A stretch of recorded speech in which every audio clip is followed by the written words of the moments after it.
संत संगती निरंतर, संत संगती निरंतर, प्रेम धन हे भांडार, अनेक नेने बा साधन, आमुचा विषय हरि कीर्तन। विनवी विष्णुदास नारा,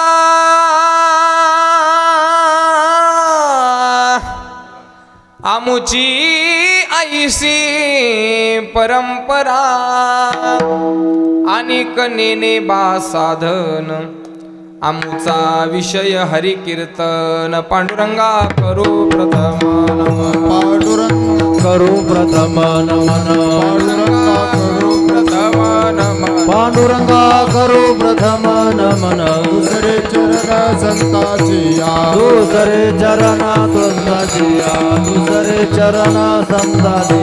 त्यांच्या कृपादाने कथेचा विस्तार, त्यांच्या कृपादाने कथेचा विस्तार, बाबाजी सद्गुरु दास तुका, सद्गुरु दास तुका, बाबाजी सद्गुरु दास तुका।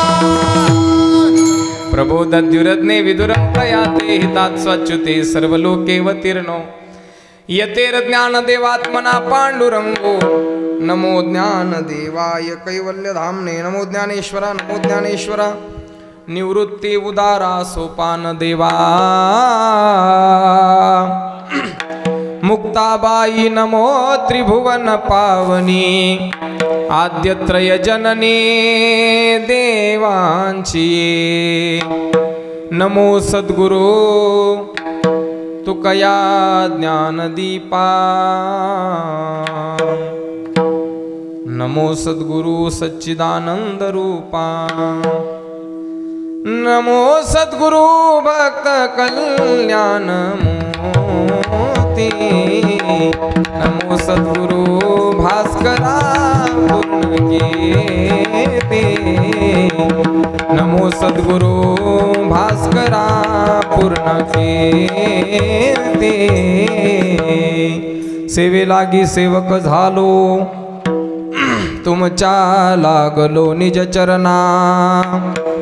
अहो स्वामी तुकया देवा, यावरी न करावा अव्येर। मनोजवं मारुततुल्य वेगं जितेन्द्रियं बुद्धिमतां वरिष्ठं, वातात्मजं वानरयूथमुख्यं श्रीरामदूतं शरणं प्रपद्ये। सम्पाद्य ज्ञानं च विदाय भक्तिं, विलोकितो येन समाधिराजः।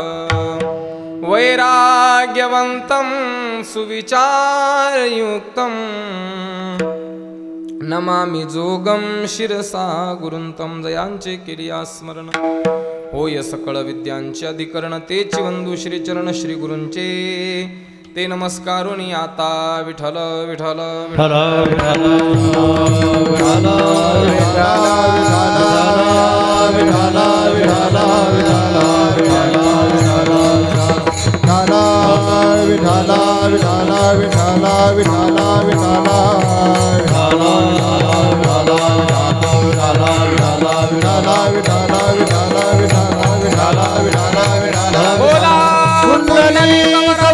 विठ्ठल श्री ज्ञानदेव पवन सूत हनुमान,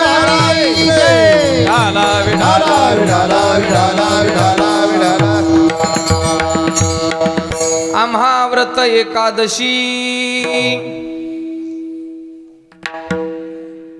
बरोबर आहे। आम्हा व्रत एकादशी, देव केशव तीर्थ तुळसी, अनेक नेने बा साधन, आमुचा विषय हरि कीर्तन। प्रस्तुत प्रसंगी प्राप्त स्थळी याला थोडं कडक करा, इको याचा थोडा नॉर्मल म्हणत असताना ठेवा, थोडा याला ट्रबल द्या थोडा। हरिओम हरिओम। प्रस्तुत प्रसंगी प्राप्त स्थळी संप्राप्त सेवेसाठी निवडलेला अभंग जगद्गुरु जगद्वंदनीय महाराष्ट्र भूषण आणि पंढरीश पांडुरंग परमात्म्याचे लढिवाळ भक्त, भक्त शिरोमणी प्रेम भंडारी श्री संत शिरोमणी नामदेव महाराज यांचे ज्येष्ठ चिरंजीव श्री संत नारायण महाराज यांचा 4 कडव्यांचा उत्कृष्ट असा गोड असा अभंग, आपल्या कुळाची परंपरा सांगणारा, आपण जीवनामध्ये काय साधना करतो त्या साधनेविषयी उहापोह करणारा अभंग सेवेकरता निवडलेला आहे. विठ्ठल विठ्ठल विठ्ठल विठ्ठल विठ्ठल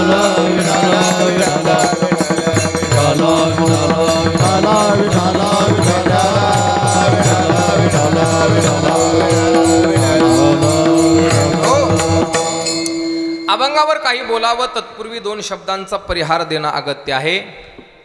आपलं हे मोजे वाकी गाव आणि या वाकी गावामध्ये गेल्या 22 वर्षांपासून अव्याहतपणे चालू असलेला अखंड हरिनाम सप्ताह, ग्रंथ सम्राज्ञी भगवती ज्ञानेश्वरी पारायण सोहळा, श्रीमद भागवत कथा ज्ञान यज्ञ सोहळा तथा भव्य कीर्तन महोत्सव, अनंत श्री विभूषित 1008 महामंडलेश्वर स्वामी मनीषानंद पुरीजी महाराज अर्थात भाऊंच्या कृपा आशीर्वादाने, भाऊंच्या मार्गदर्शनाने आणि त्यांच्या कृपा छत्राखाली गेल्या 22 वर्षापासून आपण सर्वजण मंडळी परमार्थाची मार्गक्रमणा करत आहोत. सप्ताहाचं सुंदर आयोजन संयोजन करत असतो आणि या वर्षातल्या 22व्या वर्षातली ही 3ऱ्या दिवसाची कीर्तन सेवा ही माझ्या परम भाग्याने, महद भाग्याने ही माझ्यासारख्या एका सामान्य वारकड्याकडे आलेली आहे. कीर्तनाकरता ज्येष्ठ श्रेष्ठ मंडळी, महाराष्ट्रातील सर्व धुरीण मंडळी आणि सर्व ख्यातनाम गायनाचार्य, मृदंगाचार्य या ठिकाणी उपस्थित आहेत. आता काय गणूया ते अपार हे अशा प्रकारची एक रत्नासारखी मंडळी आहेत. अगदी विनेकरी महाराजांपासून तर आहे की नाही सर्वच मंडळी. आमचे पलीकडल्या महाराजांचं काय नाव आहे? वाकडीकर महाराज आहेत नाही का? वाकडीकर महाराज आहेत. आमचे हरिभक्तीपरायण परमस्नेही चांगदेव महाराज आप्पा उर्फ आप्पा हट्टेकर. आता आज उर्फ नाव माहीत झालं त्यांचं मला, म्हणून आप्पा म्हणलो मी. आप्पा आहेत, उपस्थित आहेत. त्याचप्रमाणे हरिभक्तीपरायण परम आदरणीय कोमल मंजुळ असा ज्यांचा सुस्वर आहे, आवाज आहे, असे आमचे हरिभक्तीपरायण माऊली महाराज गुळखंडकर आहेत. हरिभक्तीपरायण आमचे आता त्या दिवशी परिचय झाला पण आता वयामान हा मनोहर महाराज शिंदे हो. आणि हरिभक्तीपरायण मनोहर महाराज आहेत. हरिभक्तीपरायण आपल्याच गावचे भूमिपुत्र असणारे आमचे परमस्नेही आणि भगवान महाराज वाकीकर आहेत. हरिभक्तीपरायण परमस्नेही अनिल महाराज आणि भांगापूरकर आहेत. हरिभक्तीपरायण परम आदरणीय सिद्धाराम महाराज, सीताराम महाराज, हरिभक्तीपरायण सीताराम महाराज आहेत. गावकरी भजनी मंडळी आहेत. आमच्या संस्थेतील बालगोपाळ मंडळी, आमच्या हरिभक्तीपरायण माणिक महाराज चव्हाण यांच्या संस्थेतील बाल वारकरी मंडळी आहेत. आणि समोर बसलेले तुम्ही सगळे ज्येष्ठ श्रेष्ठ मंडळी आमचे आदरणीय विठ्ठलरावजी आहेत, आहे की नाही? आमचे परम मित्र दीपक महाराजांचे पितृचरण. हरिभक्तीपरायण आमचे सासरवाडीकर महाराज मंडळी आहेत. सर्व आमचे हरिभक्तीपरायण मृदंगावर ज्यांचं सुंदर प्रभुत्व आहे, तबला गोड वाजवतात, मृदंगही गोड वाजवतात आणि याच्याही पेक्षा त्यांचं बैठक छान रंगवतात. आम्ही आल्या आल्या त्यांनी सगळ्या गावातले कुत्रे कामाला लावले. तुम्हाला नाही लक्षात येणार, ज्याला लक्षात येईल त्याला धन्यवाद. आणि असे आमचे सुदर्शनासारखे सुंदर असे प्रकार ज्यांचा हात चालतो असे सुदर्शन महाराज राऊत या ठिकाणी उपस्थित आहेत. त्याचप्रमाणे त्यांचं यूट्यूब चॅनल आहे आणि कथा अभंग सागर नावाने त्यांचं यूट्यूब चॅनल यूट्यूबला आहे. त्याच्यावरती सुंदर सुंदर कथा, शिवपुराण, भागवत कथा, कीर्तन, चाली वगैरे वगैरे ते सगळंजण त्याच्यावर ते अपलोड करत असतात. सगळ्यांकडे आता या ठिकाणी मोबाईल आहेत. बसल्या बसल्या उगा आपलं मोबाईलमध्ये सर्च करा आणि कथा सागर अभंग सागर यूट्यूब चॅनलला लाईक करा, शेअर करा, कमेंट करा, सबस्क्राईब करा आणि घंटीचा आयकॉन दाबल्याशिवाय राहू नका. स्वामीजींचा लोगो येतो त्याच्याबरोबर. काही चॅनलचं नाव सर्च केलं की त्याच्यावर स्वामीजींचं अर्थात आपल्या भाऊंचं फोटो येतो आणि सुंदर अशा प्रकारचं त्यांनी तयार केलेलं आहे. त्याला सर्वांनी सबस्क्राईब केल्याशिवाय विसरू नका. असे आमचे सुदर्शन महाराज आहेत. आणि तुम्ही सर्वच देवतुल्य मातृपितृतुल्य सर्व श्रोतृ समाज आमचे सोपान महाराज या ठिकाणी रूढीकर आहेत. सर्वांच्या चरणी विनम्र भावानं अभिवादन करतो.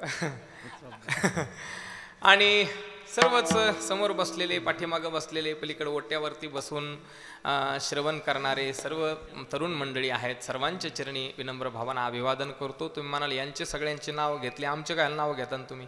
आम्ही का तुमच्या कामा पडतो का काय होतंय, आहे की नाही? तर तसं काही नाही, तुम्ही सुद्धा मोठ्या कामाचे आहे की नाही. वक्ता तो वक्ता नोहे श्रोते निविन, अहो चंद्रकांतु दवता किर होये, परिते हातवटी चंद्रिकी आहे, मनोनी वक्ता तो वक्ता नोहे श्रोते निविन. आणि म्हणून तुमचं सुद्धा सगळ्यांचं नाव घेतो. पण तुमचं नाव असं साधं घेत नाही, मग उखाण्यात नाही नाही नाही. तुमचं नाव माऊलींच्या भाषेत, ज्ञानोबाऱ्यांच्या भाषेत घेतो. प्रभू तुम्ही महेशाची या मूर्ती, आणि मी दुबळा अर्चितसे भक्ती, मनोनी बोल जरी गंगावती तरी स्वीकाराल की, बाळक बापाची ताटी रिगे, आणि बापा तेची जेवू लागे, की तो संतोषिले निवेगे मुखची बोडवी, तैसा मी जरी तुम्हा प्रती चावटी करीतसे बाळमती, तुम्ही संतोषी जे ऐसी जाती प्रेमाची असे, आता देई जो अवधान तुम्ही बोलविला मी बोलेन, जैसे चेष्टे सूत्राधीन दारू यंत्र. विठ्ठल विठ्ठल विठ्ठल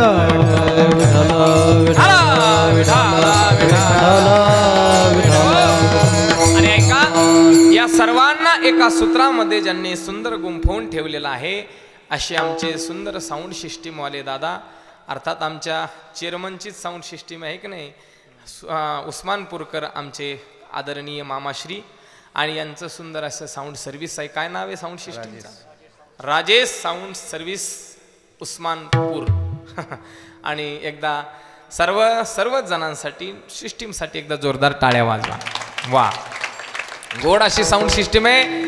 मी नेहमी साऊंड सिस्टीमचं कौतुक करत असतो बरं का भगवान महाराज. अशी साऊंड सिस्टीम जर आपल्यासारख्या तुमच्यासारख्या गाणाऱ्यांना, आमच्यासारख्या कीर्तनकारांना, सुदर्शन महाराजांसारख्या वाजवणाराला अशी जर रोज चांगली साऊंड सिस्टीम मिळाली तर 10-10 वर्ष तरी आम्ही बिना औषधाचे बिना अन्न पाण्याचे जगू शकतो बघा. क्या बात. हो, कारण की आमचा सगळं जीव ह्याच्यामध्ये. हो, हे जर चांगलं असलं तर 2 तास कीर्तन करावं वाटतं, नाही तर असं वाटतं 10 मिनिटात आवरून घ्यावं आणि आपलं विठ्ठल जय जय विठ्ठल करावं.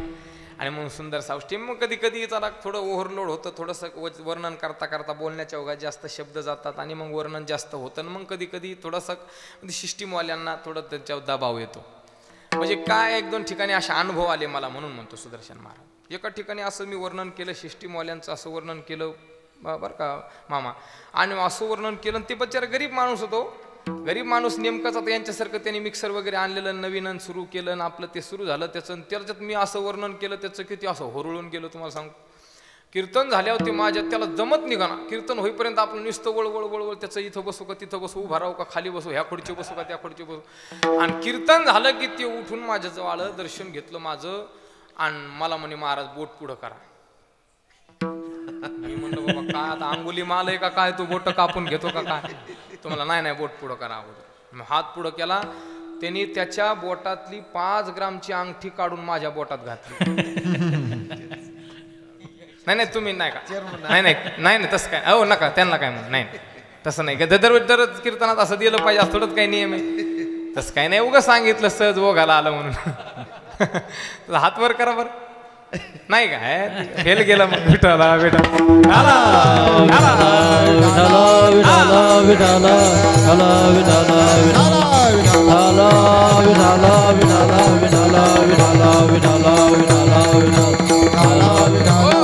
सगळ्यात महत्वाचं म्हणजे ज्यांच्यामुळं आजच्या या कीर्तन सेवेचा योग आहे, आजच्या कीर्तनाचे जे यजमान आहेत ते आमचे परमस्नेही परममित्र आणि तुकारामजी, शेषरावजी तुकारामजी नाईक नवरे.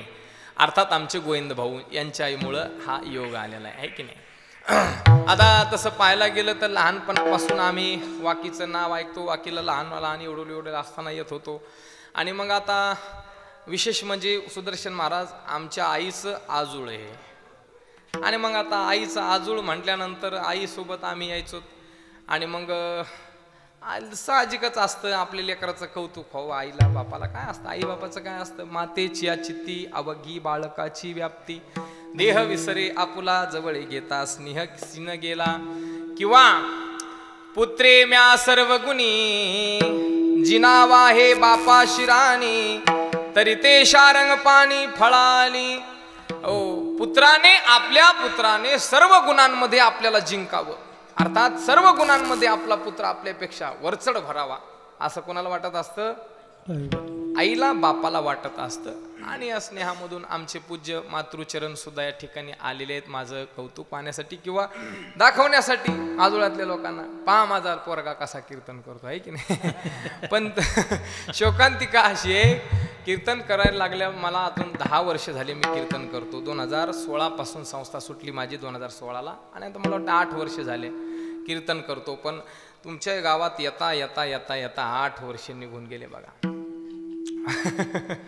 आणि हा योग सुंदर जुळून आला आमच्या गोविंद भाऊमुळं. आणि सहज मी त्यांच्या दुकानात एके दिवशी गेलो काय आणि त्यांच्याकडून काय खरेदी केली काय आणि त्यांना आनंद वाटला काय मग नाव ऐकून. आणि मग त्यांनी म्हटले महाराज तुमचं यंदा कीर्तनच आपल्या गाव. म्हणलं भाऊ चांगला योग आला, आतापर्यंत तुमच्या गावाकडे नाही लक्ष दिलं पण तुम्ही लक्ष दिलं माझ्याकडे, चांगली गोष्ट आहे. विठाला विठाला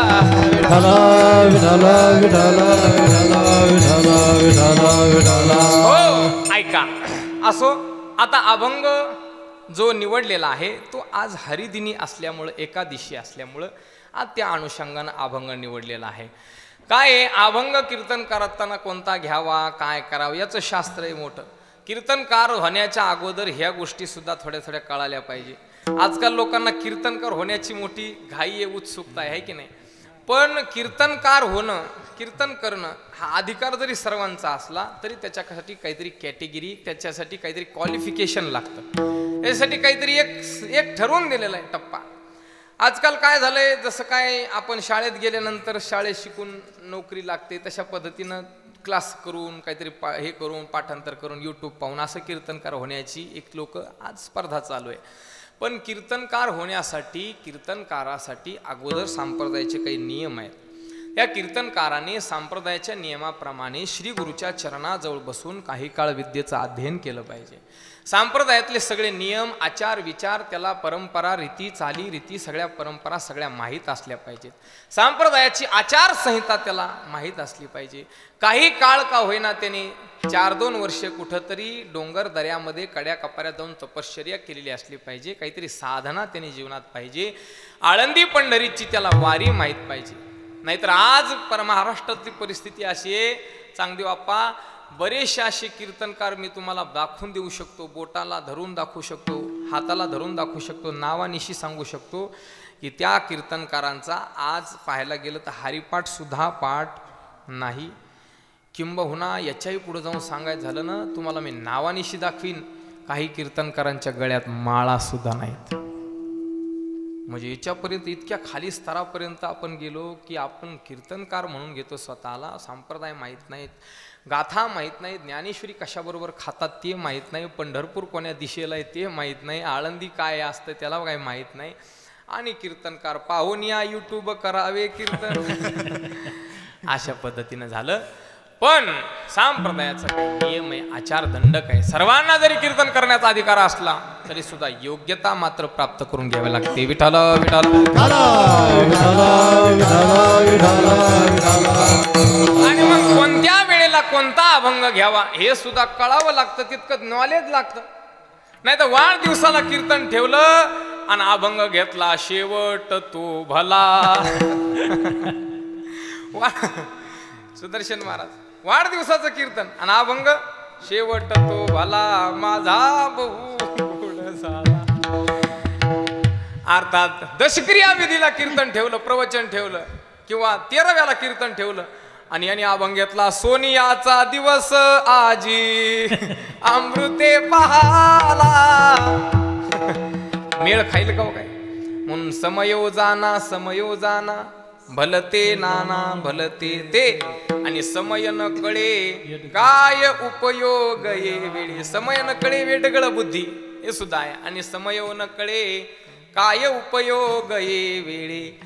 समय कळाला पाहिजे. अभंग कोणत्या दिवशी कोणता अभंग घ्यावा.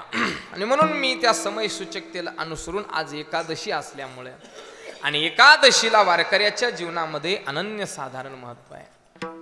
आणि म्हणून एकादशीचं वर्णन करणारा, एकादशीचा महिमा सांगणारा, एकादशीच्या व्रताचा विधी सांगणारा, त्याच्याविषयी स्वाभिमान सांगणारा अभंग आज सेवेसाठी निवडलेला आहे. विठाला विठाला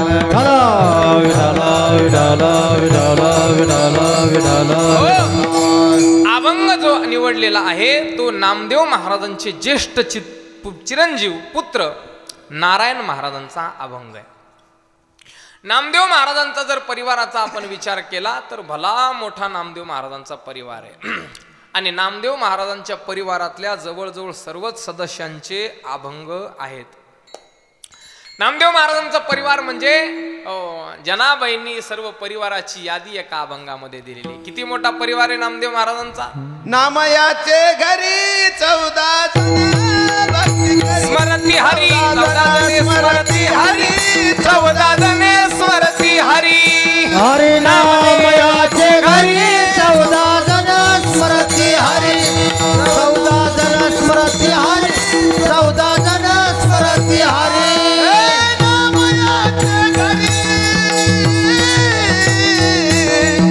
नामयाचे घरी 14 जण स्मरती हरी 14 जण स्मरती हरी 14 जण स्मरती हरी.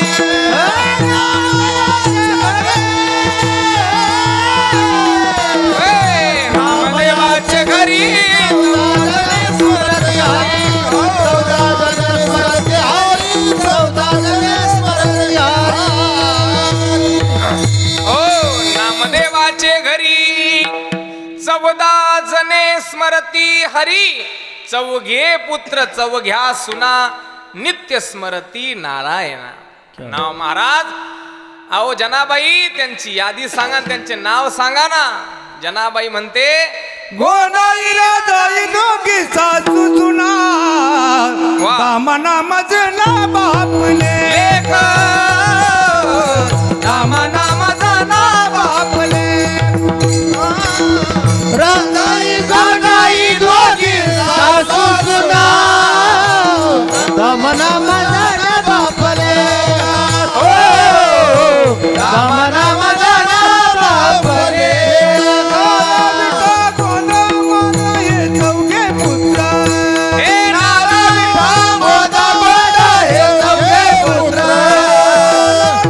गोनाई जाई साखराय लालाई गोनाई जाई साखराय.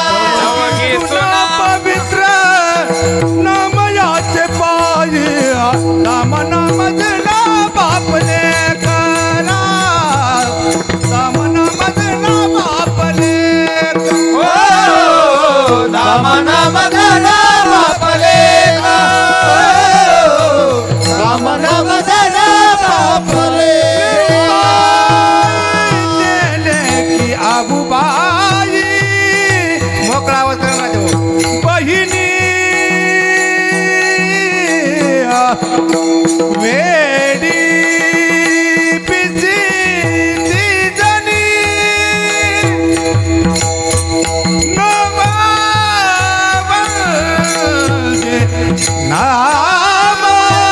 मंदिर पाय धुळी दामना मदना बापले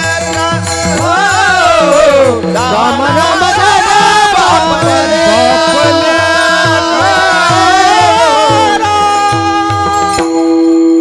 कोण वाजवा टाळ्या.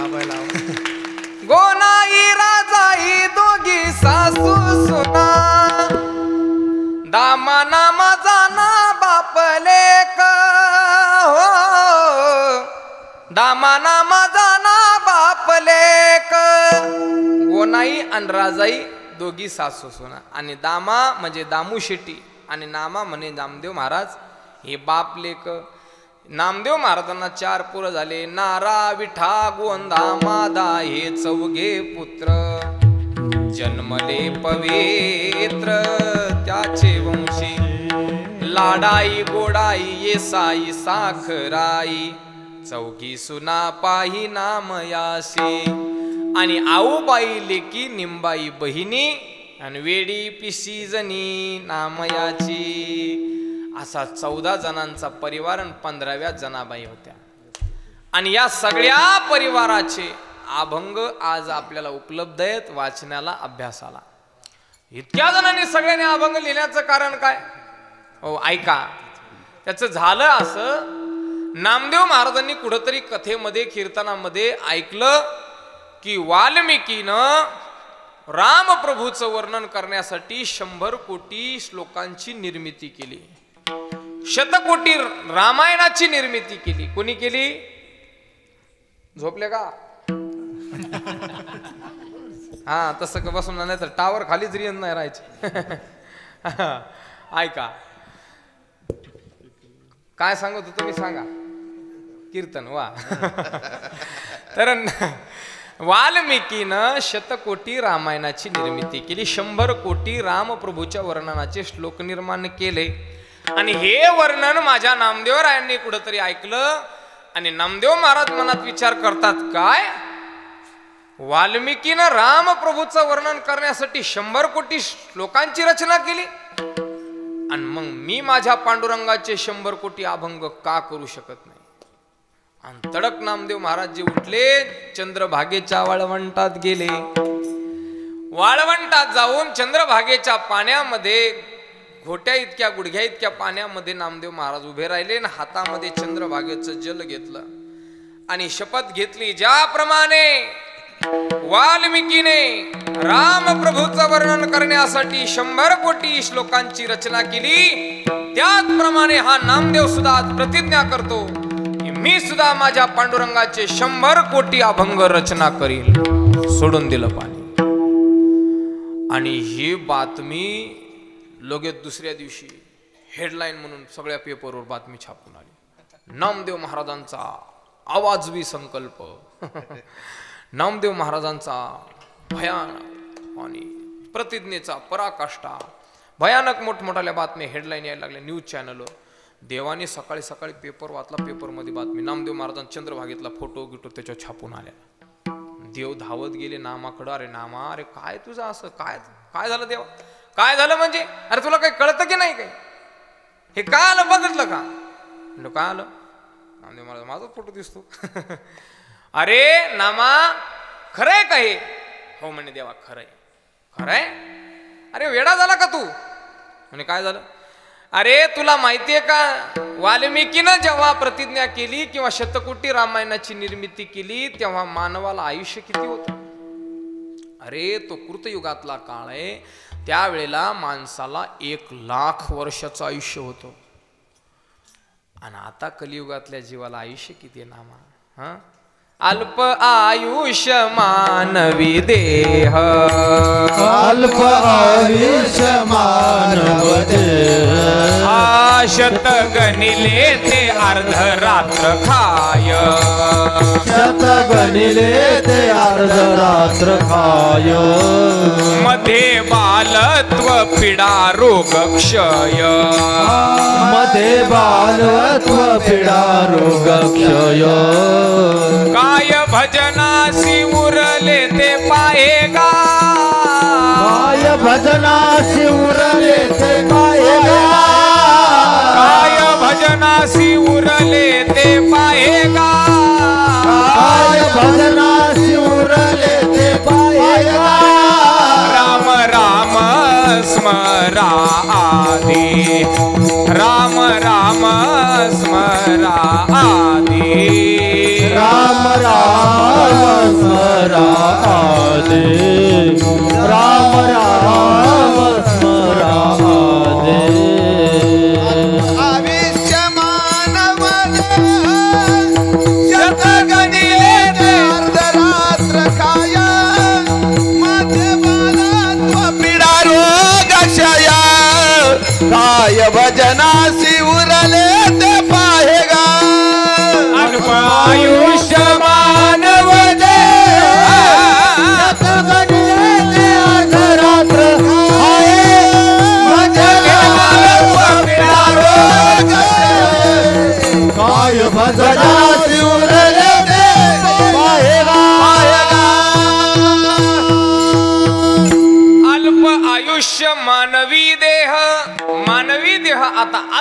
आयुष्य आहे, अल्प आयुष्य. म्हणजे झालं असं, कृतयुगामध्ये 1 लाखाचं आयुष्य होतं आणि कृतयुग संपलं, त्रेतायुगाला आरंभ झाला. देव म्हटले इतका जगून यांना करायचं काय? 1-0 देवाने पुसून टाकला. क्या बात आहे. 10,000 वर्षाचं आयुष्य राहिलं. 10,000 वर्ष आता माणूस त्रेतायुगातला जगू लागला. पण त्रेतायुग संपलं, द्वापर युग लागला.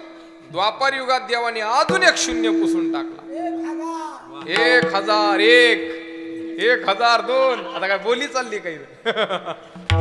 ऐका, 1000 वर्षाचं आयुष्य राहिलं आणि द्वापर युग संपलं आणि कलियुगाला प्रारंभ झाला. देवाने अजून 1-0 पुसून टाकला.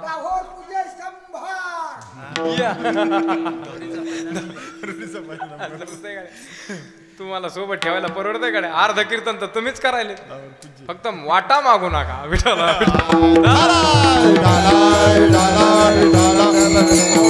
नाही तर बटई मागताना 3रा हिस्सा. ऐका, 10 वर पूज्य 100 वर्ष आयुष्य राहिलं. आता तुमच्या सगळ्यांच्या वतीनं मी देवाला प्रार्थना करतो, देवा आता तरी एखादा 0 पुसू नका. आता जर 0 पुसला तर 1 पूज्य 10 आणि मग 10 वर्षात काय काय नव्हू. हा, आम्ही बिड्या कवा वाढावा, तंबाखू कवा खावा, गांजा कवा फुकावा आणि कधी काय करावं. 10 वर्षात काय होणार आहे? मग देवाला विनंती आहे, देवा 2 पंचवार्षिक बी होणार नाहीत, तसं करू नका, आहे की नाही? आणि म्हणून अल्प आयुष्य मानवी देह. बरं, त्याच्यातही महाराज म्हणतात शतगणिले ते अर्ध रात्र खाय. 100ची गणना म्हणायला 100 आहेत, पण त्याच्यातले 50 तर रात्रीनच खाऊन घेतले आणि राहिलेल्या 50 मध्ये बालत्व, पिडा, रोग, क्षय आणि काय भजनाला माती राहिली का? काय भजनासी उरले ते पायगा. हो, एक माणसाने घरी चहा प्यायला नेलं. घरी बसल्यानंतर काय बोलावं म्हणून आम्ही म्हणलो, काय हो, काय काम काय करता? तो म्हणला, महाराज नोकरीला आहे बँकेमध्ये. म्हणलं वा वा वा, किती पगार पडतो? तो म्हणला 15,000 रुपये पडतो. म्हणलं 15,000 पडतो, वा वा, चांगली गोष्ट आहे. इतक्यावर मी शांत झालो, पण तू शांत बसला नाही. तो म्हणला, महाराज म्हणायला 15,000 आहेत, कशाचे 15,000 हातात पडतेत? मग मी म्हणलं 15,000 हातात पडत नाही, मग किती हातात पडतेत? तो म्हणला, काय सांगाव महाराज, 15,000तले 7,500 तर सोसायटीच कटून जाते. म्हणलं बरं बरं बरं, 7,500 सोसायटी कटते, मग 7,500 हातात पडत असतील. तो म्हणला, कशाचे महाराज 7,500 रुपये? त्याच्यातले 2,500 रुपये रूम भाडं, घर भाडं जातं. म्हणलं बरं बरं, म्हणजे 5,000 हातात पडते. तो म्हणला, कशाचं महाराज 5,000 हातात पडते? हो, त्याच्यातले 2,000 किराण्याला जाते. म्हणलं बरं बरं, म्हणजे 3,000 तुमच्या हातात पडतात. तो म्हणला, कशाचे 3,000 महाराज? त्याच्यातले 1,500 रुपये दुधाला जातात. म्हणलं बरं बरं, म्हणजे 1,500 तुमच्या हातात पडतात. तो म्हणला, कशाचे महाराज 1,500 हातात पडतात? त्याच्यातले 1,000 रुपये लाईट बिल कटून जातं. म्हणलं बरं बरं, म्हणजे 500 रुपये तुमच्या हातात पडतात. तो म्हणला, 500 रुपये हातात पडतात, पण माझ्या हातात घरी येईपर्यंतच असतात. लक्षात आलं तर बघा, नाही तर चहा घेतल्याशिवाय जाऊ नका. विठ्ठला विठ्ठला विठ्ठला विठ्ठला. अर्थात शतगणिले ते अर्ध रात्र खाय, मध्ये बालत्व, पिडा, रोग, क्षय. काय भजनाशी उरलं? काय भजनाला उरलं? काय उरत नाही. मग नामा, एवढा मोठा संकल्प केलास, आयुष्य तर तेवढं पाहिजे की नाही? नामदेव महाराज म्हणतात, देवा ते मला काही माहित नाही गड्या, मी जे मला बोलायचं होतं ते बोलून गेलो. आता तुला काय करायचं तर तुझ्या पद्धतीने कर, मला जेवढं करणं होतं ते करेन. आता देवाला काळजी लागली भक्ताचं. शेवटी योगक्षेमम वहाम्यहम भगवान म्हणतात. आणि सत्य संकल्पाचा दाता नारायण, सर्व करी पूर्ण मनोरथ. देवाने सरस्वतीला आज्ञा दिली, सरस्वती. आणि नामदेव महाराजांच्या जिव्हेवर आरूढ हो, जेणेकरून नामदेव महाराजांच्या मुखामधून भरभर भरभर भरभर अभंग बाहेर पडले पाहिजे. सरस्वतीनं देवाच्या आज्ञेवरून नामदेव महाराजांच्या जिव्हेवर वास केला आणि नामदेव महाराज भरभर भरभर भर अभंग गाऊ लागले. पण इतक्यावरही अभंग पूर्ण टार्गेट होईल म्हणून वाटत नव्हतं. मग सगळा परिवार कामाला लागला. म्हणले आपणही आपल्या घरधन्याला, मालकाला, सगळ्याला सहकार्य सगळ्यांनी मिळून केलं पाहिजे. मग सगळा परिवार मिळून अभंग लिहायला बसला आणि सगळ्यांनी मिळून आपापल्या पद्धतीनं अभंग रचना केली. सगळ्यांचे मिळून अभंग 96 कोटी अभंग झाले असं सांगतात.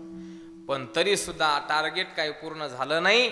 आयुष्याची मर्यादा संपली आणि मग ते राहिलेले अभंग पूर्ण करण्याकरता नामदेव महाराज परत एकदा अवताराला आले तुकोबारायांच्या रूपानं. विठ्ठल विठ्ठल विठ्ठल विठ्ठल विठ्ठल विठ्ठल.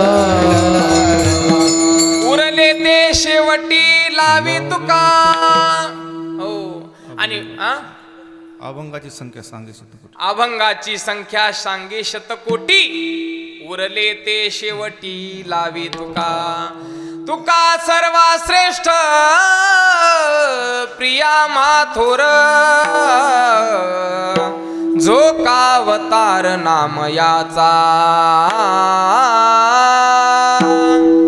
नामदेव महाराजांनी परत अवतार घेतला तुकोबारायांच्या रूपानं आणि राहिलेले 4 कोटी अभंग परत रचना केली. तुम्ही म्हणतात महाराज आता तर आम्हाला 4092च वाचायला मिळतात. बाकीचे कालाच्या ओघामध्ये विलुप्त झाले. पण तुकोबारायांनी सुद्धा 4 कोटी अभंग तयार केले होते. ऐका मग आता या नामदेव महाराजांचा सगळा परिवार लिहायला बसला. त्याच्यापैकी एक नामदेव महाराजांचे ज्येष्ठ चिरंजीव नारायण महाराज आहेत. आणि ते नारायण महाराजांनी सुद्धा काही अभंग लिहिले. त्यापैकीचा अभंग आहे. नारायण महाराजाला कोणीतरी विचारलं असावं, महाराज ओ आम्हाला एखादं चांगलं व्रत सांगा ना व्रत. कारण की आजच्या काळात जर पाहिलं तर व्रतांचा सुळसुळाट झालेला आहे की नाही. काय कोणतरी नवीन बाबा येतो नवीन काहीतरी व्रत सांगून जातो. आणि आमच्या बाया कोणी काय सांगितलं का हुरळली मेंढी लागली लांडग्याच्या पाठी लागले त्याच्या माग. कोणीतरी आता हे सांगून गेला बाबा कोणतं व्रत ते पशुपती काय पशुपती नावाचं व्रत करायचं. महादेवाचं सगळे बायाने पाणी घालू सगळे महादेव शेवळून टाकले. सगळे महादेव सध्या विचार करायला नेमकं झालंय का या बायाला. आणि मग अर्थात लक्षात ठेवा काय व्रत करणं काही वाईट नाही. पण व्रत थोडं असावं पण ते जीवापाड जपावं. आणि जे आपल्या पूर्वसुरींनी साधू संतांनी जे सांगितले तेच व्रत सोडून द्यायचे. दुसरेच भलत्याच्या मागे लागायचं काय गरज आहे. घरचं रान सोडून द्यायचं दुसऱ्याच्याच रानात आऊत धरायचं का. तर म्हणले लयच बुडू लागलं चांगलं लागलं आऊत लागू लागलं हाणलं. मग त्याचं शेजारी अरे शेजाऱ्याचं काय हाणायचं नाही. म्हणले आपल्या रानात वापसा नव्हती म्हणलं शेजाऱ्याच्या रानात वापसा घ्या हाणून. असं कधी होतंय का. असं कधी नसतं. अर्थात व्रताला काय आपल्याकडं कमी नाही बघा. हो आमच्या गावातल्या एका बाईनं व्रत केलं. ते काय नाव ते पिपाणी व्रत म्हणून कायचं त्या व्रताचं नाव काय पिपाणी व्रत म्हणून का. पिपाणी म्हणजे ती वाजवायची पिपाणी नाही म्हणले तशी पिपाणी नाही. मग त्या व्रताचा नियम असा कोणीतरी पाणी पी असं म्हणल्याशिवाय पाणी प्यायचं नाही. आणि मग त्या बाईचं दुसऱ्या दिवशी पिपाणी व्रत आदल्या दिवशी सगळ्या गल्लीत हिंडली घरोघर. आणि जी भेटन तिला म्हणायची अक्का उद्या मग व्रत आहे बरं आणि उद्या मला दुपारचं येऊन म्हणा बरं पाणी प्या म्हणून नाही तर माया भरायची. असंच असते ना असंच असते बघा ती. आणि इतकं बी नसते जोरात ती बी तुम्ही बारकाईनं कान देऊन ऐका काहीच मिळ लागत नाही महाराज समजतच नाही ते.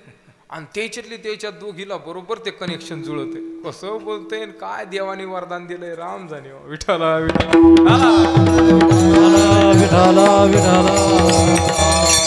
आणि तिसऱ्या गल्लीत हिंडून सगळ्याला सांगितले आदल्या दिवशीच उद्या माझं व्रत आहे उद्या माझं व्रत आहे. आणि दुसऱ्या दिवशी जे बाई यायची घरी आणि तिला म्हणायची आका पाणी प्या. आणि पाणी प्या म्हणलं की ना तांब्या घ्यायचा का घटाघाटा पाणी प्यायचं. ती गेली की लगेच दुसरी यायची. हा इतकं बी घाटा नाही दादा मानी प्याला. ती गेली का दुसरी यायची म्हणजे आका पाणी पी लगेच ना तांब्या होत पाणी प्यायचं. तुम्हाला सांगतो संध्याकाळपासून 25 लिटर पाणी पिलं तिनं. पाणी पिऊ पिऊ फुगून मेली बघा विठ्ठल. अर्थात सांगायचं तात्पर्य असं आहे व्रतांना आपल्याकडं काही कमी नाही. हा रोजचं व्रत आहे. त्या बायांना ते इतके व्रत आहे तर सकाळ सोमवारपासून ते रविवारपर्यंत प्रत्येक वाराचा यांना उपवास आहे. सोमवाराचा व्रत उपवास आहे यांना, मंगळवारचा आहे नाही म्हणून बुधवारचा नसेल तेवढा, पण त्याच्यातही पुन्हा चौथ गिऊत काहीतरी येतेच त्या बुधवारी पुन्हा ती बी असतंच. एकादश तरी येईल, चौथ तरी येईल, काहीतरी येईल. पुन्हा गुरुवारचा तर आहेच आहे, शुक्रवारचा वैभव लक्ष्मीचं व्रत आहे, शनिवारचे उपास आहेत आणि रविवारचे पुसाच्या महिन्यात का होईना पण ते धरणारच रविवारचे. म्हणजे यांचा बिना व्रताचा एकही दिवस जात नाही, इतके व्रत आहेत. पण लक्षात ठेवा, नारायण महाराजांना जेव्हा विचारलं, नारायण महाराज या सगळ्या व्रतापैकी तुम्हाला काय वाटतं, कोणतं व्रत केलं पाहिजे, तेव्हा नारायण महाराज म्हणतात, हे बघा गड्या, तुम्ही कोणतं व्रत करावं आणि कोणतं करू नये याच्याविषयी मला काही घेणं देणं नाही. तुम्ही काय करायचं तुमच्या पद्धतीनं करा, पण आमचं मात्र सांगतो, आमच्या मात्र कुळामध्ये अशी पद्धत आहे, आम्हाला फक्त एकच व्रत माहिती आहे आणि त्याचं नाव आहे एकादशी. आम्हा व्रत एकादशी, जय हो. आम्हा व्रत एकादशी,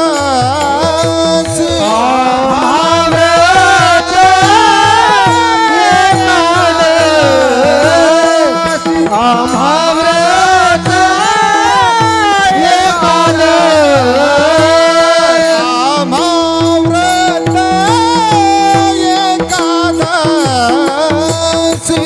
आम्हा व्रत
आम्हाला एकच व्रत माहिती आहे, त्याचं नाव आहे एकादशी.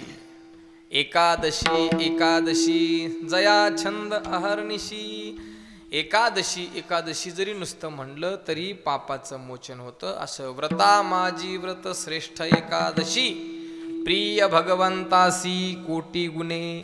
व्रतांमध्ये सर्वात श्रेष्ठ व्रत जर कोणतं असेल तर एकादशीचं व्रत आहे. आणि देवाला सगळ्यात जास्त आवडणारं व्रत एकादशीचं व्रत आहे. काय एकादशीच्या व्रताची फलश्रुती ऐका. पुराण काळामध्ये एक रुक्मांगद नावाचा राजा होऊन गेला.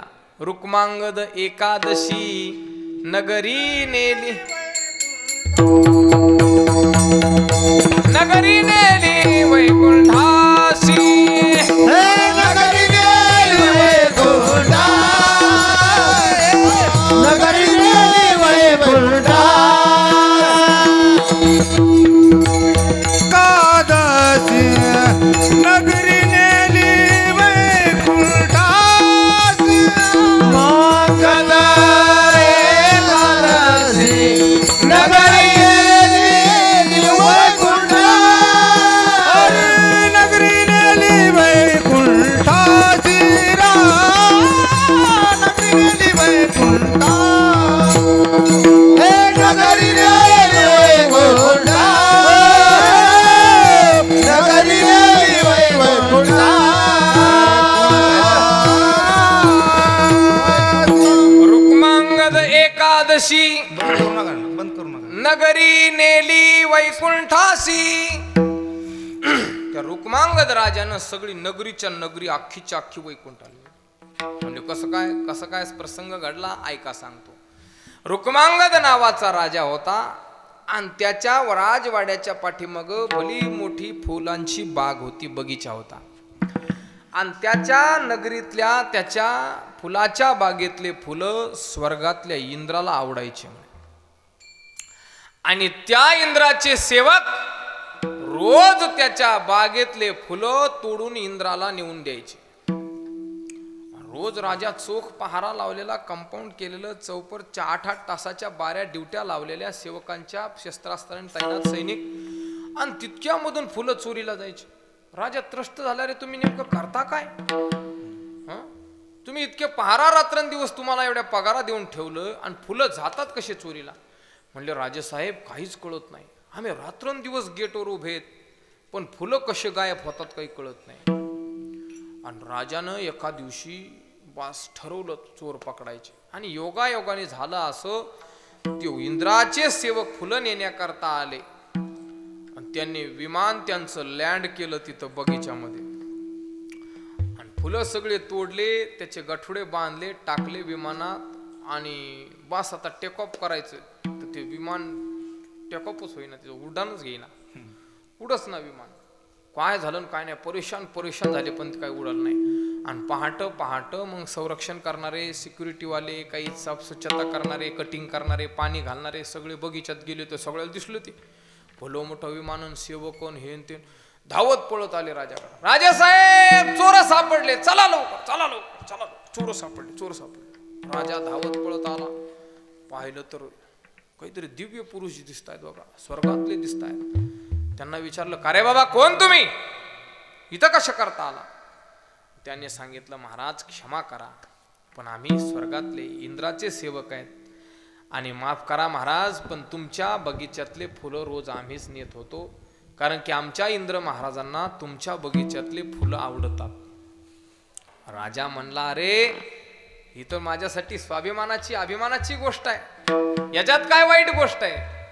आणि म्हणून राजा म्हणला, ही तर आनंदाची बातमी आहे, मी खुश झालो, तुमच्या प्रसन्न झालो, तुमच्यावर शिक्षा नाही, तुम्हाला काय नाही, माझ्या बगीच्यातले फुलं इंद्राला आवडावेत, याच्यापेक्षा माझं भाग्य काय? तुम्हाला अजिबात काही दंड नाही, निघून जा तुम्ही. ते म्हणले, निघून जर जाता आलं असतं तर इतका वेळ काय थांबलो असतो. म्हणजे म्हणजे झालं काय नेमकं? त्यांनी सांगितलं, विमानाचं काहीतरी बिघाड झाली आणि विमान काही सुरू होत नाही. आणि आता म्हणले याचे स्पेअर पार्ट इथं भेटत नाहीत, मेकॅनिकल सोबत नाही. आणि म्हणले आम्हाला काय आता जमाना गेले. राजा म्हणला, मग आता याच्यावर पर्याय काय?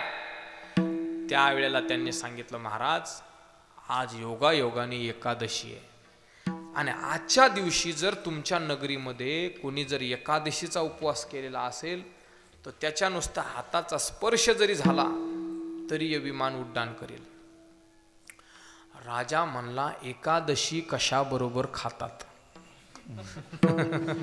राजाला एकादशी माहीतच नाही. आणि मग त्यांनी डोक्याला हात लावले, महाराज अहो एकादशी म्हणजे हरिदिनी भगवान विष्णूचा पवित्र व्रताचा दिवस आहे, त्या दिवशी अन्न पाणी घ्यायचं नसतं, कुठल्याही प्रकारचा आहार घ्यायचा नसतो आणि देवाचं व्रतस्थ करून भगवंताचं नामजप करायचा असतो, भक्ती करायची असते. राजा म्हणला, ते काही मला माहित नाही गड्या. म्हणले, जाऊ द्या इतक्या भानगडी, एखादा उपाशी जरी माणूस आजच्या दिवशी राहिलेला भेटला तरी खूप झालं.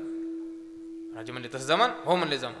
सगळ्या राज्यात दौंडी दिली, सगळीकडे दौंडी दिली. ऐका हो, ऐका हो, डंग डंग डंग डंग डंग डंग डंग. आज एकादशी आहे आणि आजच्या एकादशीचा उपवास ज्याने कोणी केला असेल त्याने लवकरात लवकर राजा समोर हजर व्हावं. वा, जमतं रा आपल्या दोघांना. कॉन्ट्रॅक्ट घेतलं जमते असं. ऐका. आणि मग दौंडीवाले फिरायला लागले राज्यात. एक म्हातारी अशी दारात बसलेली होती. आज काय म्हाताऱ्या, हे दौंडीवाले हो इकडे काय म्हणाले तर जरा मोठ्याने सांगा. आणि मग ते दौंडीवाले, म्हातारे एकादश आहे का आज, एकादश धरली का? ते म्हणजे कोणाची लेख म्हणजे म्हातारीला जाऊ द्या बरं द्या सोडून. उपास आहे का आज उपास. तेव्हा म्हातारीला 2-4 शब्द कानावर पडले. ते म्हणलं हे बघा एकादश गिकादश मला माहित नाही पण मैसून आज उपाशी आहे सकाळपासून. म्हणजे कसं काय लेकाची तिच्या सकाळी सकाळी किरकिऱ्या झाल्यात आणि पदा पदा पदा हाणलंय. सकाळपासून आण पाणी घेईना पाणी सुद्धा पिना कोणाला बोलणं नुसती कोपऱ्यात रडत बसली. म्हणजे असं बोलेव तिला इतकी सहजासहजी येणारी असती तर कायला हाणली असतील एकाने. तशी यायची नाही. मग लेकाला बोलणार. तोंडीवाले गेले तिच्या लेकाला बोलून आणलं. त्याला सांगितलं बाबा तू ह्या बायको उपाशी म्हणून सकाळी काम होईल राजाचं खुश झाला राजा काय बक्षीस बिक्षीस चल. ते म्हणून असं बरोबर चला मी घेऊन येतो. उठ म्हणलं की बिचारी लटलटच कापत उठली. चाल पुढं म्हणलं की ती पुढं तिच्या पाठ्या तिचा नवरा त्याच्या पाठीमागे दौंडीवाले त्याच्या पाठीमागे म्हातारी काठी टेकी टेकीत. आता काय होतं मग पाहला. निघाले राजाकडं. राजाकडे गेल्यानंतर राजा साहेब एक व्यक्ती सापडली. मला एकादश धरली का. मला एकादश काय नाही पण उपाशी आहे. राजा मला जमतं का मला जमतं लाव. आणि लक्षात ठेवा सज्जन हो त्या बाईच्या हाताचा नुसता त्या विमानाला स्पर्श तिनं केला. स्पर्श केल्याबरोबर विमानाचं इंजिन टक टक टक टक टक टक सुरू झालं. आणि विमानाचे सगळं इंजिन सुरू झाल्यानंतर सगळे एकदम आनंदी झाले. सगळे स्वर्गातले सगळे दूत खुश झाले. वा वा वा राजासाहेब काम झालं धन्यवाद. आणि ते गेले निघून. पण राजा चक्रावून गेला ना. राजा म्हणला ह्या बाईला नेमकं असं केलं काय. ते हात लावला म्हणजे असं काय व्रतामध्ये यात ताकद आहे. आणि त्यावेळेला राजाला लक्षात आलं की नुसतं चुकून उपाशी राहिली बाई तर तिच्या सामर्थ्यानं विमान चालू होतंय. जाणून बुजून जर एकादशीचा उपवास केला तर किती फळ मिळेल. आणि त्या दिवसापासून राजाने सगळ्या राज्यामध्ये हुकूम काढला अध्यादेश काढला की एकादशीच्या दिवशी कोणीही अन्न सेवन करायचं नाही. आणि बास फरमान राजाचं म्हणल्यानंतर काय तिथं काही पर्याय नाही. एकदा राजाचा आदेश निघाल्यावर काय होत असतं तुम्हाला माहिती आहे सगळ्याला आहे की नाही. रात्रीच राजा येऊन जर म्हटला राजा नाही नुसता पंतप्रधान जरी म्हटला कि मेरे प्यारे देशवासियों भाई थोड़ा बेस बढ़ा देना क्योंकि इको कम कर देना बेस बढ़ा देना क्योंकि मोदी को बेस पसंद है और उससे भी ज्यादा भाइयों बहनों मोदी को यह देश पसंद है. ठोको ताली. मेरे प्यारे देशवासियों मेरे मन में कई दिनों से जब से मैं 2014 में जब से मैंने शपथ ली है मेरे मन में भ्रष्टाचार को लेकर काले पैसे को लेकर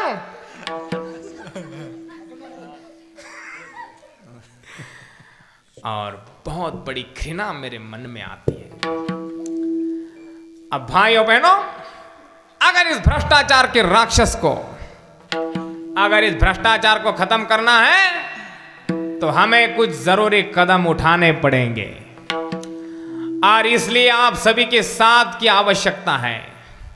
क्या आप सभी लोग मेरा सहकार्य सहयोग करोगे कि नहीं करोगे. आप मेरे साथ खड़े होगे कि नहीं होगे भाई. पीछे वाले लोग बताए भाई. और आज रात 8 बजे के बाद हजारों 500 के नोट अब जाली नहीं रहेंगे. इन्हें आपको आने वाले 50 दिनों के अंदर अपने बैंकों में जमा करके नई करन्सी लेनी पड़ेगी. आणि काय विचारता का राजाचा एकदा आदेश आल्यानंतर काय नानोबाराय म्हणतात राजावळीची अक्षरे आहाती तिये चामा एका जया पडती तया चामासाठी जोडती सकळ वस्तू वाचुनी सोने रूपे प्रमाण नो हे एथ राजाज्ञाची समर्थ आहे. हो वाचुनी सोने रूपे प्रमाण नोहे, राज आज्ञा समर्थ आहे म्हणून की जे ते केले नोहे. अर्थात राज आज्ञेची अक्षर. एखाद्या चमड्यावर जरी राजाच्या नावाचा शिक्का पडला तर त्या चमड्याला सुद्धा किंमत येते. नाहीतर नोटा म्हणजे काय, कागदच आहेत ना, फक्त एवढाच फरक आहे, त्याच्यावर गव्हर्नरची सही आहे. गव्हर्नरने सही केली की त्याला नोट होते, आणि त्याच्यावर सही नसेल तर ते कागद आहे, त्याला काही किंमत नाही. अर्थात राजाने आज्ञा काढल्यानंतर सगळ्या राज्यामध्ये अध्यादेश लागू झाला आणि सगळ्यांनी तिथून पुढे एकादशीचा उपवास करायचं ठरवलं. आणि एक दिवस असा आला की नगरी नेली वैकुंठासी रुक्मांगद एकादशी. नगरी नेली वैकुंठाशी रुक्मांगदाकारणे. एकादशीचा छंद रुक्मांगदाकारणे. एकादशीचा छंद तेने परमानंद प्रगटला. तेने परमानंद प्रगटला अंबऋषी कारणे. द्वादशीचा छंद अंबऋषी कारणे. द्वादशीचा छंद रुक्मांगदा कारणे. एकादशीचा छंद. कसं आहे हो एकादशीचं व्रत? एकादशीचं व्रत हे 3 दिवसाचं व्रत आहे बरं. 3 दिवसाचं. दशमी व्रताचा आरंभ. दशमीपासून हे व्रत सुरू होतं. दशमीच्या दिवशी एक भुक्त राहायचं असतं, अर्थात एकदाच जेवण करायचं असतं. एकादशीच्या दिवशी पूर्ण निराहार राहायचं. द्वादशीला पहाटे पारणं सोडायचं सूर्योदयाच्या वेळेला, आणि परत दिवसभर काही घ्यायचं नाही. असं 3 दिवसाचं व्रत आहे. आपणही 3 दिवसाचं व्रत करतो, पण आपली पद्धत थोडी वेगळी आहे. आपली एकादशी सुरू होती आदल्या दिवशी संध्याकाळी. शाबू बिजू घातला का नाही? ती म्हणली माय लक्षात, उद्या एकादश आहे तुझ्या लक्षात कस काय नाही? शाबू भिजू टाक. आणि मग आदल्या दिवशी 1.5 किलो शाबुदाना भिजू घालते, दोघच जण खायला. 1.5 किलो शाबुदाना, आणि त्या 1.5 किलो शाबुदाण्यात पुन्हा 3 किलो शेंगदाणे, आणि त्याच्यात पुन्हा हालून हालून दोघं सकाळी सकाळी उठल्या उठल्या तो म्हणतो बरोबर हाल्यावर शाबुदाना. आणि मग सकाळी 7 वाजता तर शाबुदाण्याची खिचडी खातं, त्याच्याबरोबर केळं खातं डझनभर. त्याच्यानंतर दुपारच्या वेळेला पुन्हा ताकासंग दशम्याच्या चुरून भाकऱ्या गिकऱ्या दशम्याच्या चुरून खाऊन, पुन्हा संध्याकाळी भगरीचा भात आणि त्याच्यावर आमटी, पुन्हा शिजवलेले रताळं. असं हे रताळं खात आपलं हे असं सगळं रताळं वगैरे खातात. आणि इतकं सगळं खाल्ल्यानंतर नायलॉन चिवडा अर्धा किलो, वेपर्सन फराळी चिवडा खाऊन, आणि मग नंतर पुन्हा रात्री 12 वाजताच उठून बायकोला म्हणतो कसं कानू पोटात गडगुडच व्हायलंय. ती म्हणती मग 12 वाजले टक्क भाकर एखादी, ते म्हणतो टक. रातच्या 12 वाजता भाकरी थापून दोघं खातात हो नवरा बायको. काय चव आहे त्या एकादशीला. विठ्ठल विठ्ठल.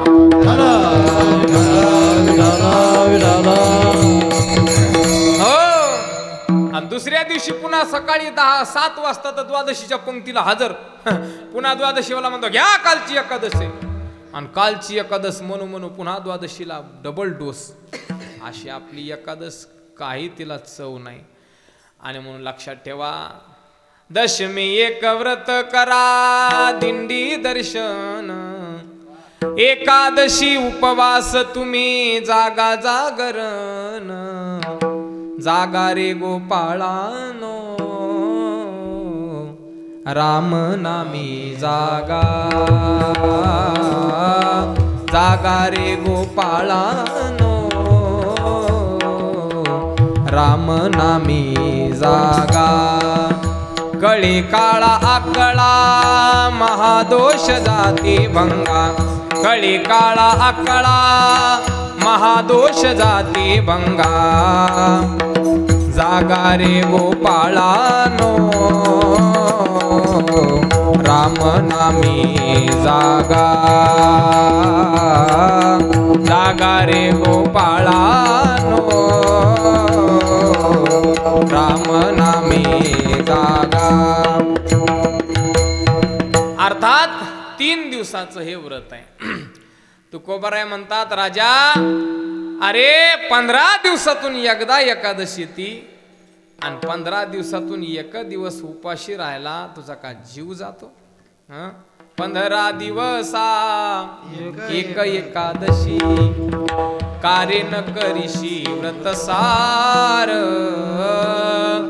काय तुझा जीव जातो एका दिशे फराळाच्या मिसे धनी घेशी फराळाच्या मिसे धनी घेशी एका दिवसाने काय जीव जातो?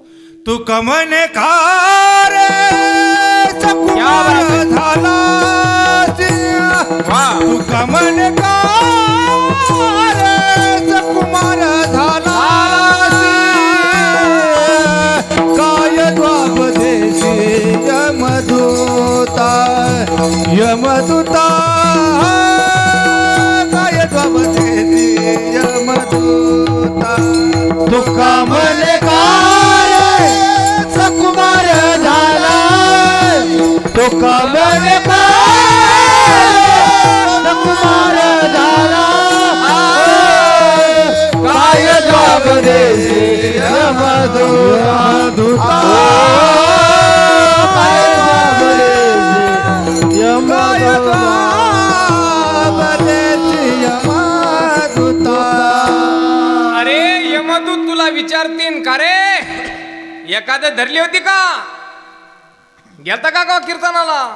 गेलता का कधी मंदिरात? गेलता कधी भजनाला? असं विचारतीन त्यावेळेला काय जाब देशी यमदूता काय तू उत्तर देशील?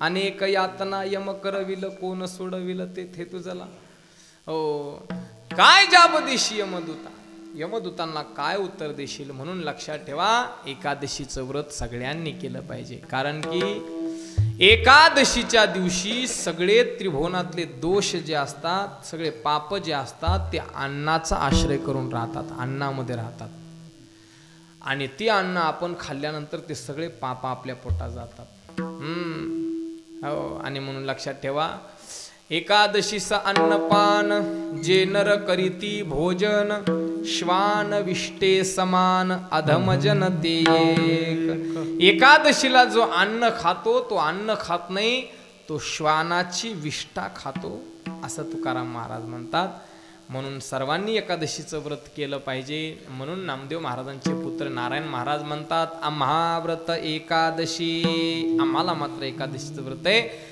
आणि देव केशव तीर्थ तुळशी आमचा एक नाम देव एक नाम केशव आहे आणि तीर्थ म्हणाल तर तीर्थ तुळशी सारखं आमचं तीर्थ दुसरं जगात नाही तुळशीचं वृक्ष हा सर्व गुण संपन्न वृक्ष आहे लक्षात ठेवा दारामध्ये ज्याच्या तुळशी वृंदावन आहे त्याच्यासारखं भाग्यवान सदन दुसरं कोणतं नाही आणि वारकऱ्याने त्याच घरचं अन्न सेवन करावं ज्याच्या दारामध्ये तुळशी वृंदावन आहे ज्याच्या दारात तुळस नाही त्याच्या घरचं अन्न माणसाने खाऊ नये तुळशीचं एक पान जर अन्नामध्ये टाकलं तर किती अपवित्र अन्न असलं तरी ते पवित्र करण्याची ताकद आहे देवा सज्जना संगाती करावा उपवास सज्जना संगाती करावा उपवास दुर्जनाचा गोडघास खाऊन दुर्जनाचा गोडघास खाऊन सज्जना संगती करावा उपवास सज्जना संगती करावा उपवास दुर्जनाचा खाऊन दुर्जनाचा गुणगान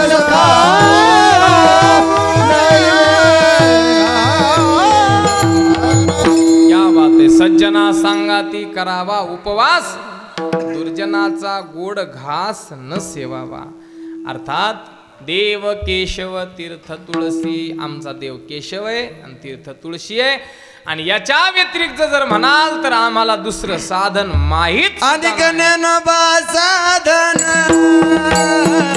अधिक ज्ञानोबा साधन जय हो अधिक ज्ञानोबा साधन साधन अधिक ज्ञानोबा साधन अधिक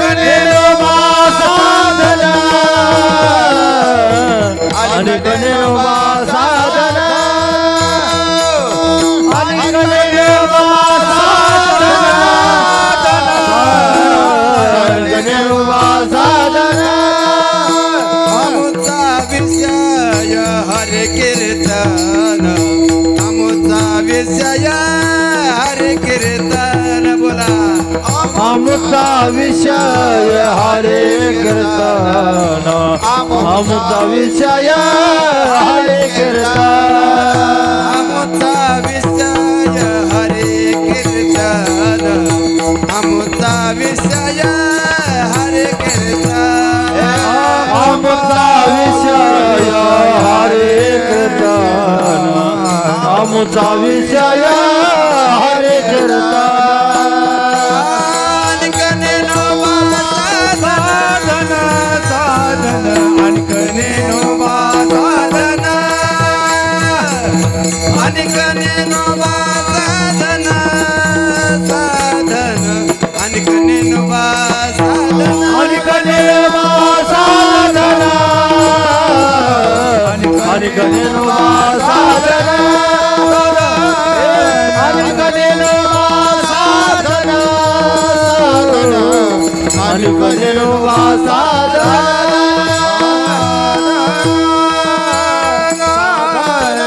नारायण महाराज म्हणतात याच्या व्यतिरिक्त जर विचाराल तर अनेक नेनोबा साधन अनेक साधन नेनोबा याच्या व्यतिरिक्त दुसरं साधन मला माहीत सुद्धा नाही. म्हणजे मी करत नाही असं नाही, मला माहीत सुद्धा नाही. अर्थात इतरा व्यतिरिक्त याच्या व्यतिरिक्त दुसरे साधना आम्ही कोणते करत नाही. मग आम्ही कोणतं साधन करतो तर आमचा विषय हरिकीर्तन, आमचा विषय हरिकीर्तन आहे.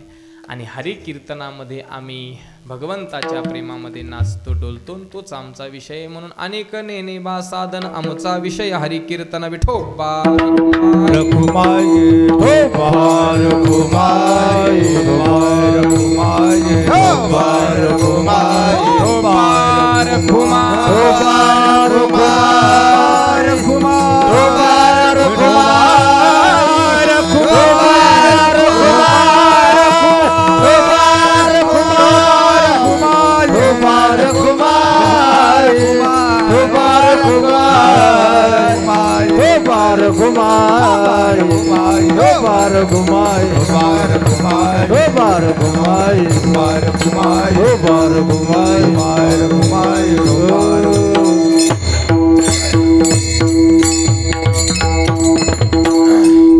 आणखी नारायण महाराज म्हणतात संत संगती निरंतर आणि प्रेम धन हे भांडार.